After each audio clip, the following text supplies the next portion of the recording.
Ahojte, zdravím vás u ďalšieho videa, tentokrát takej kratšej upútavke na novú videotutoriálovú sériu, ktorú začíname najbližšou sobotou. Bude obsahovať 3 videá, o čom dozviete sa v prvom videu, v druhom videu, v treťom videu.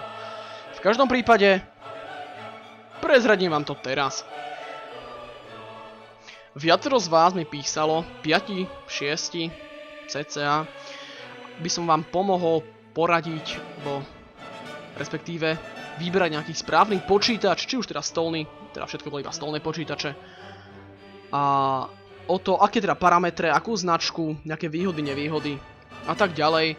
Viacerým vám som poradil, 3 z nich si teda aj tie počítače kúpili, sú že vraj maximálne spokojní, čo som teda ja maximálne rád. A rozhodol som sa teda na viacero podnetov, ktoré boli podané, či už pod komentármi, pod videom v komentármi, alebo teda na Skype, natočím videotutoriálovú sériu, ako si správne vybrať vášho PC miláčika. Či už stolný počítač, laptop, po prípade tablet, to všetko sa dozviete, ako vyberať v tejto videotutoriálovej sérii.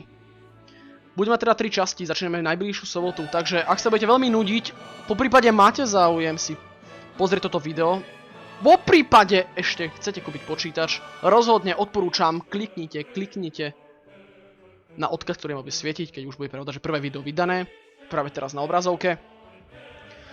A dozviete sa všetko. Dozviete sa nestranný pohľad na to, ako si vybrať počítač. A nestranný pohľad na výrobcov, na značky, na kvalitu výrobkov. A pravda, že veľmi dôležitá vec, na ceny a na parametre počítačov. 3 videá každú sobotu. Začíname v najbližšiu sobotu, nebudem naťahovať. Teším sa na vás v najbližšiu sobotu u začatí tejto slávnostnej pol roka čakanej videotutoriálovej série. Ešte raz vás vítam. Čaute u najbližšieho videa. Majte sa. V sobotu, nezabudnite.